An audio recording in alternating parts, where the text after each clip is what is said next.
Shalom,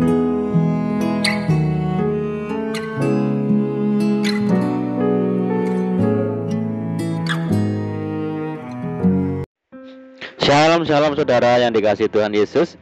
Dimanapun saudara berada, saya menyapa saudara yang ada di Indonesia, dari Sabang sampai Merauke, dari Mianga sampai Pulau Rote, dan saudara yang ada di Malaysia, di Taiwan, di Kamboja, di Hong Kong, di Rusia, dan dimanapun berada. Senang berjumpa kembali menjumpai saudara pada saat ini. Saya percaya semua tetap dalam kasih dan perlindungan Tuhan kita Yesus Kristus. Haleluya. Selamat datang kembali di channel Pokok Anggur bersama saya Yosia Krispianto. Mari saudara, sebelum kita bersama-sama untuk merenungkan firman Tuhan, mari terlebih dahulu kita akan berdoa. Bapa di surga, Bapa yang baik, Bapa di dalam nama Tuhan Yesus, kami bersyukur buat segala kebaikan-Mu hari ini ya Tuhan. Terima kasih buat penyertaan-Mu yang luar biasa bagi kami hari ini, dan saatnya kami rindu untuk merenungkan firman-Mu. Ajar kami ya Tuhan untuk mengerti dan memahami segala kehendak Tuhan bagi kami. Mari ya Tuhan, buka rahasia firman-Mu saat ini dan terangi hati kami dengan firman Tuhan. Di dalam nama Yesus kami berdoa, amin. Puji Tuhan. Baik saudara, kita akan membaca di dalam Mazmur 126 ayat yang keempat. Pulihkanlah keadaan kami ya Tuhan, seperti memulihkan batang air di tanah Negeb. Puji Tuhan. Saudaraku, di dalam Tuhan ada berkat, ada pertolongan, kesembuhan, dan juga pemulihan di segala aspek kehidupan kita. Tuhan Yesus sendiri berkata, "Aku datang supaya mereka mempunyai hidup dan mempunyainya dalam segala kelimpahan." Namun untuk mengalami berkat dan pemulihan Tuhan, ada beberapa hal yang harus kita lakukan, sebagaimana yang disampaikan Tuhan kepada bangsa Israel. "Dan umatku yang atas namaku disebut merendahkan diri, berdoa dan mencari wajahku, lalu berbalik dari jalan-jalannya yang jahat, maka aku akan mendengar dari surga dan mengampuni dosa mereka, serta memulihkan negeri mereka." Puji Tuhan. Inilah yang Tuhan kehendaki untuk kita perbuat supaya beroleh pemulihan. Saudara, yang pertama adalah kita harus merendahkan diri di hadapan Tuhan dan mengakui dosa-dosa kita. Alkitab menyatakan dengan jelas bahwa barang siapa meninggikan diri, ia akan direndahkan, dan barang siapa merendahkan diri, ia akan ditinggikan. Merendahkan diri merupakan lawan kata dari meninggikan diri, saudara. Merendahkan diri berarti membiarkan diri kita berada di tempat yang lebih rendah dari orang lain, di mana kita bersikap apa adanya, terbuka dengan kelemahan kita. Merendahkan diri di hadapan Tuhan berarti menyadari akan kekurangan, keterbatasan, dan ketergantungan kita sepenuhnya kepada Tuhan. Kita sadar bahwa di luar Tuhan kita tidak bisa berbuat apa-apa. Juga berarti menyadari akan keberadaan kita sebagai orang berdosa yang memerlukan pengampunan Tuhan. Dan jika kita mengaku dosa kita, maka Ia adalah setia dan adil, sehingga Ia akan mengampuni segala dosa kita dan menyucikan kita dari segala kejahatan. Puji Tuhan. Saudara, merendahkan diri di hadapan Tuhan disebut pula sebagai orang yang rendah hati, dan orang yang rendah hati dikasihaninya.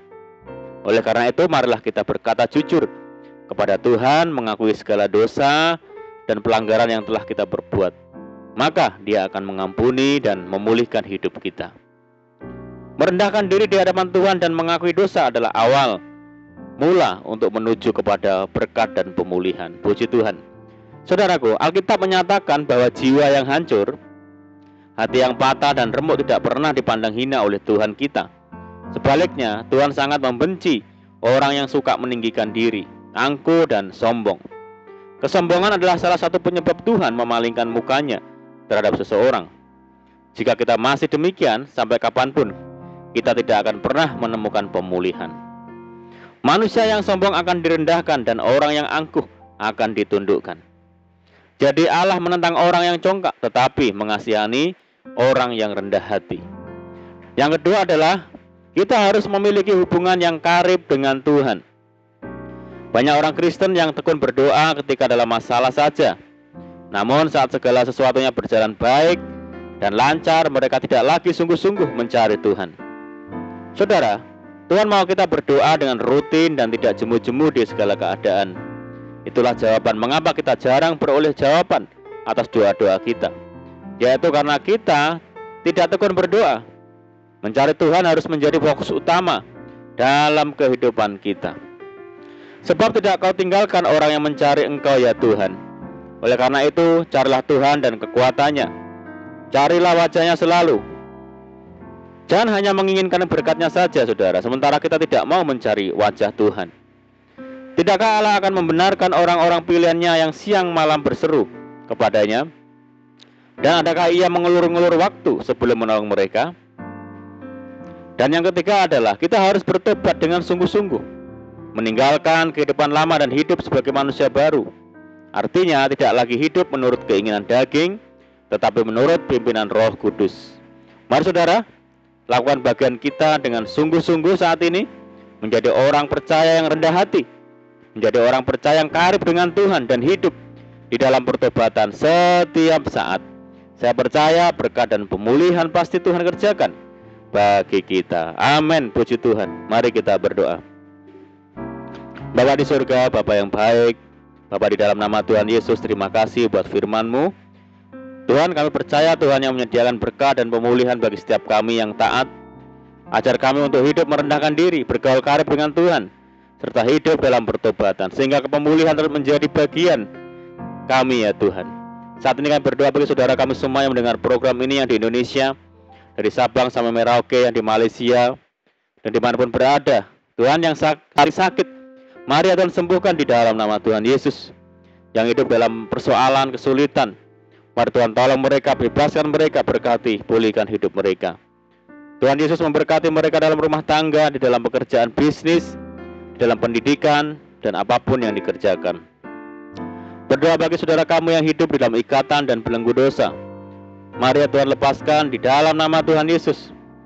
Berdoa bagi bangsa kami, Indonesia, saat ini menghadapi pandemi COVID-19 dan dampak yang ditimbulkan di segala sendi-sendi kehidupan. Mari ya Tuhan, berikan belas kasihan Tuhan bagi kami, bagi bangsa kami, sehingga bangsa kami dapat mengatasi setiap masalah yang ada. Mari ya Tuhan, pulihkan bangsa kami ya Tuhan. Berkati negeri kami, berdoa untuk program vaksinasi nasional yang saat ini sedang berjalan. Tuhan tolong berikan kelancaran bagi bangsa kami, dan kerinduan kami mohon belas kasihan Tuhan.